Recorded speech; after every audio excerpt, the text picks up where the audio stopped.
मुझे याद पड़ता है आखिरी प्रोग्राम में आपने कहा था कि जल्द ही और शायद 14 साल का आपने तज़किरा भी किया था ऑन एयर। आज 14 साल की सज़ा का ऐलान हो गया। 9 मई अभी हमें क्लियर नहीं है, क्योंकि स्टेटमेंट से लगता यह है कि वो वाला हिस्सा अभी पेंडिंग है। आखिरी कंक्लूडिंग पैरा यह है कि सियासी इंतशार वाली कार्रवाइयों में अलहदा से तहकीकात हो रही हैं। तो आपके ख्याल में 9 मई में भी जनरल फैज़ को अलहदा से सज़ा होगी? बहुत शुक्रिया नदीम मलिक साहब। नदीम मलिक साहब, देखिए, मुझे 9 मई से 1 साल पहले पार्टी ने निकाल दिया था और मैं उनको रोक रहा था कि इस तरफ ना जाए ना जाए ना जाए, वापसी नहीं होगी। मैं आपको तर्जुमा नहीं दे रहा, मैं आपको बता रहा हूं कि 9 मई के केस अंडर ट्रायल है और फैज हमीद जो है वो इमरान खान समेत दीगर के शवाहिद और गवाही लेने जा रहे हैं। तो इमरान खान साहब और पीटीआई के लोग जो साइड में हुए हैं और उसमें जिन्होंने इंसाफ का कलम चलाया है, इनके लिए पाकिस्तान को नुकसान पहुंचाने के लिए, वो सब शिकंजे में आ गए हैं ऑलरेडी। तो इसमें दो राय आप कह रहे हैं जनरल फैज जो हैं वो इमरान खान के खिलाफ गवाही देने जा रहे हैं? गवाही और शवाहिद वादा माफ गवाह बनेंगे? कर दिए, वादा माफ गवाह बनेंगे? देखिए, उनकी गवाही से उनकी कोई, फैज हमीद की कहीं कोई कमी नहीं हो जाएगी सजा में, लेकिन वो जो मजीद शवाहिद 9 मई से रिलेटेड हैं, खान साहब से रिलेटेड हैं, पीटीआई से रिलेटेड हैं, जो दाएं बाएं के लोग हैं उनसे रिलेटेड हैं, पार्टी के अंदर जो साइड पे भी हुए हैं उनसे, और जिन्होंने कलम इस्तेमाल किया है अपने इंसाफ की कुर्सी पर बैठकर, इन सबको फैसिलिटेट करने के लिए, इसमें 9 मई के शिकंजे में आ गए हैं। जो मैं आपको कई अरसे से कह रहा था, इसमें इबाम रखें कि ऐसा हो सकता है, क्या पॉसिबल, ये हो गया है। इसका ट्रायल चलता जाएगा और आगे आप देखते जाएंगे। तो आज जैसे मातम का दिन है तहरीक इंसाफ के लिए, जो चाहते थे, जिधर लाना चाहते थे, वहां आ गए हैं।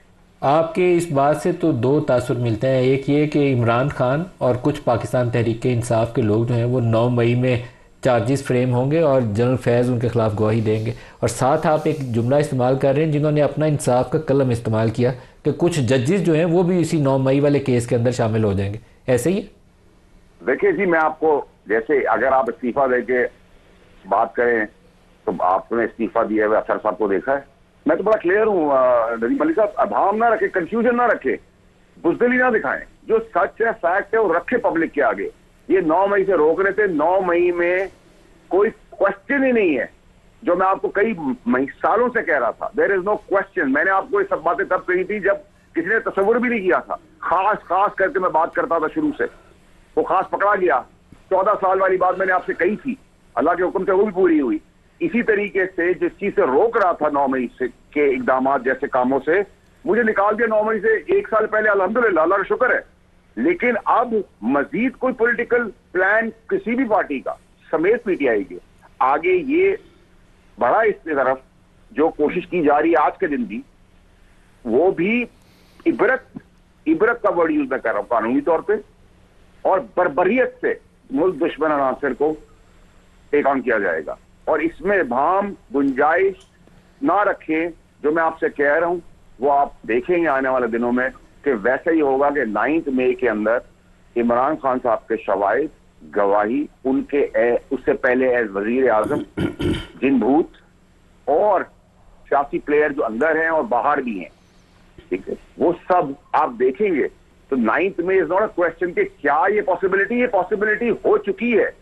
अब इसका ट्रायल चल रहा है। तो जब ट्रायल चलेगा तो ट्रायल से रिलेटेड जो फैज हमीद ने काम किया उससे क्या फौज को फायदा हुआ था, तो जिसको फायदा हुआ था, जिसका प्लान था। और याद रखें, इस सियासी फायदे के अंदर किसके ऑर्डर्स थे, किससे आपके ताल्लुकात थे, इसमें कोई दो राय तो ना रखे ना। बरशद शरीफ साहब का केस है, हमारे शहीद दोस्त का, उसमें मुराद सईद की जरूरत है ना, वो भी इंसाफ के मंतकी इम्तिहान में पहुंचेगा। तो ये ऐसा नहीं हो सकता है, हो जाएगा, हो गया है ये।